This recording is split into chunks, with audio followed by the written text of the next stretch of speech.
there is an emotional dynamic with food, I believe it's because there's a mother wound. I believe there's a wounding with the mother, and it's not because mothers are bad or we're blaming or shaming the mothers. No. What I know is that nobody can give what they never received. So if your mother was emotionally or physically absent and couldn't provide the warmth and the nurturance and the guidance, protection that you needed as a young child, you have that need that we are trying to satiate with the thing that feels most close to the mother, which is food. Because food is deeply feminine. It comes from the breast of the mother. It comes from Mother Earth. It's feminine.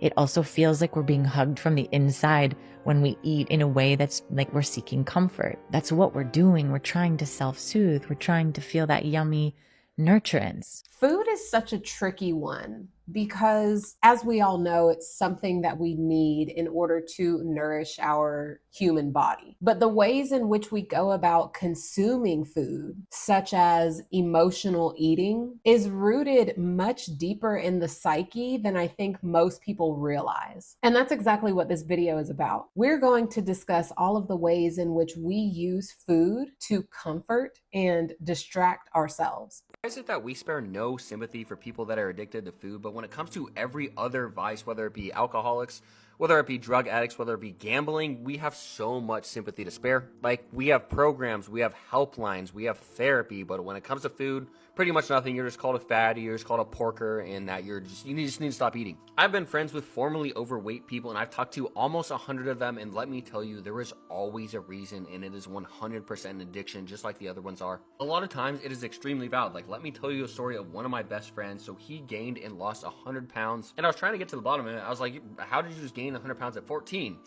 Turns out he had a brother kill himself right in front of his eyes, and he turned to food for comfort.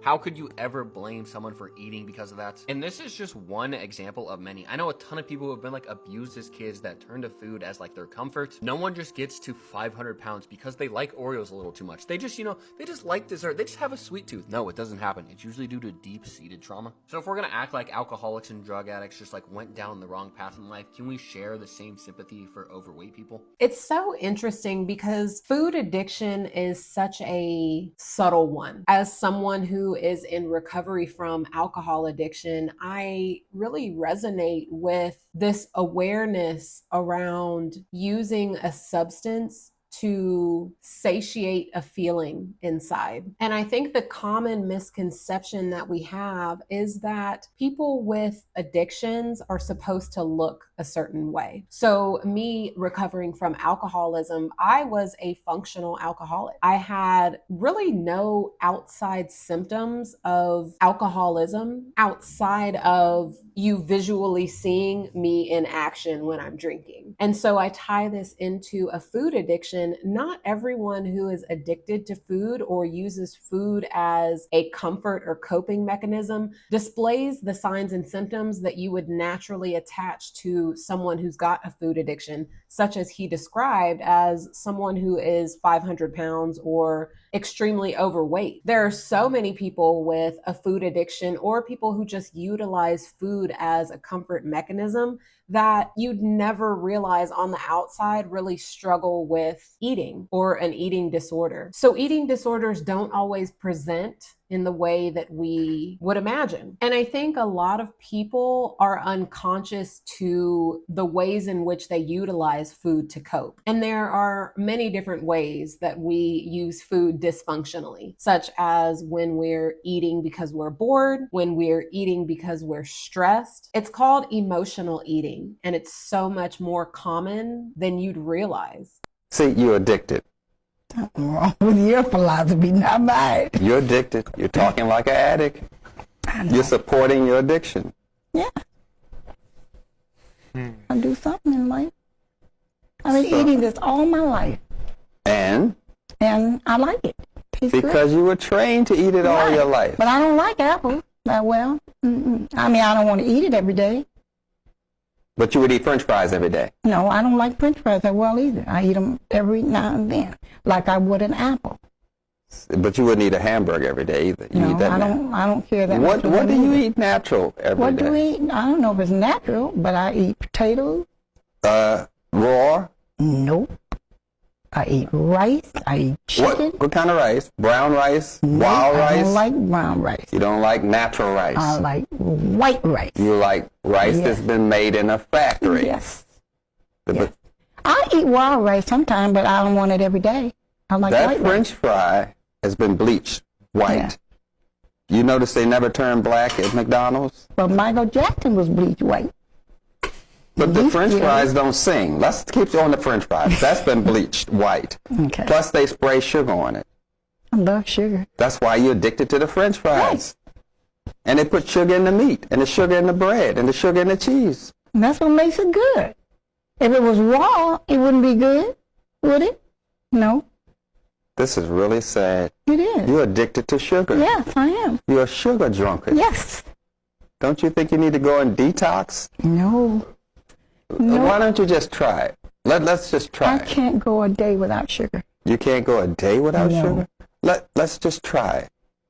Just pretend that you can take something to help get rid of your craving for sugar. Would you try it? No, because I like sweet stuff. Sweet stuff reminds you of love because you got sweet. Man, that's so sad. And honestly, it's so common. We crave certain type of foods for the feeling that it gives us, that feeling of nurturing, like the woman in the first video said. But it's interesting because so many people have been conditioned to believe that they like something based on the chemical ingredients of it. I think we all know by now in 2025 that McDonald's and Chick-fil-A and Burger King and Taco Bell and all of these major corporations have figured out a way to create food that is enticing and addictive based on what they infuse it with. And so, like, for example, Coke is extremely high in sodium and sugar for the purpose of creating more thirst so that you drink more Coke. But what's interesting is that even though he tried to help her realize how addicted she is to processed foods, she still didn't want to let it go. And this is something that I noticed in the hospital field when I was a registered nurse, is that so many people would rather lose a limb or their life than to confront the challenge or the cause of the harmful behavior. And so it's really important for us to look at why we do the things that we do, to take a deeper look to know thyself, because so many of us are just living unconscious lives. Let's keep going. Your fear of looking stupid is holding you back.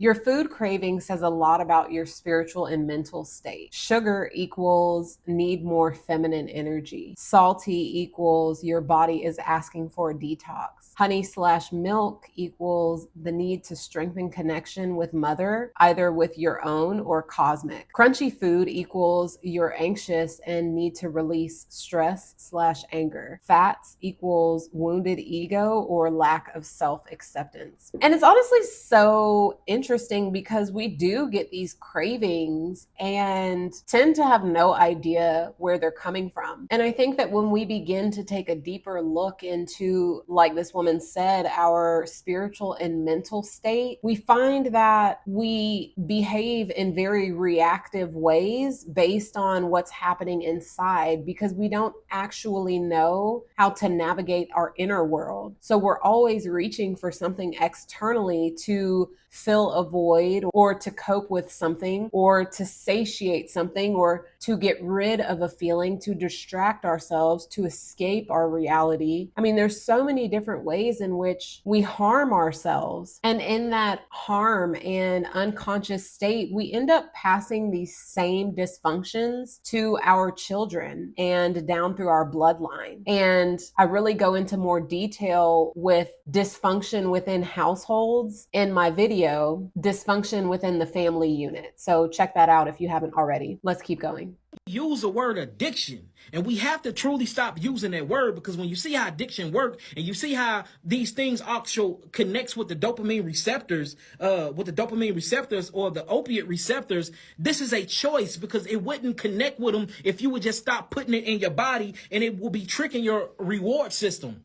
So we use addiction for the excuse to do what we want to do. Let's stop using that, because if you was truly sick and tired If you was truly done living that life of, if you was truly done having that acidic blowback on your cells, if you was truly done having heart palpitations, if you was truly done being overweight, if you was truly done having cavities on your teeth, having fingernail fungus, having high blood pressure, having headaches and migraines all day, you would change your diet, you would change your environment, and you would change the way you interact with your environment. So when we healing and y'all coming to me and y'all telling me all this stuff, I already know what it is. It ain't that you addicted, it's that you are pleasured by the foods. I get it, because they do mess with the dopamine receptors. They do attach themselves to opiate receptors on the brain, so it do give you that chemistry. We are simply addicted to the food. It's a exchange. The same thing happened when you bite into a chicken wing. It's the same receptor. It's the same euphoria of chemicals. What they do is they put, and how they measure this is they do it by something called radioactive isotopes. This is a real study done where they put radioactive isotopes and dye inside of the brain, and then you do certain things and they watch how the dye interacts with the brain. Tell me why it acts just like you have an orgasm when you eat your candy bar, when you eat your chicken, when you eat all the things that you know that's not good for you, but you use the excuse that you addicted. No, you are in love with these bad things. Now, am I saying it's your fault? No. Of course, it's the propaganda. Of course, it's the televisions. Of course, it's the promotions and the programming. I get all of that. But just say that you love eating it.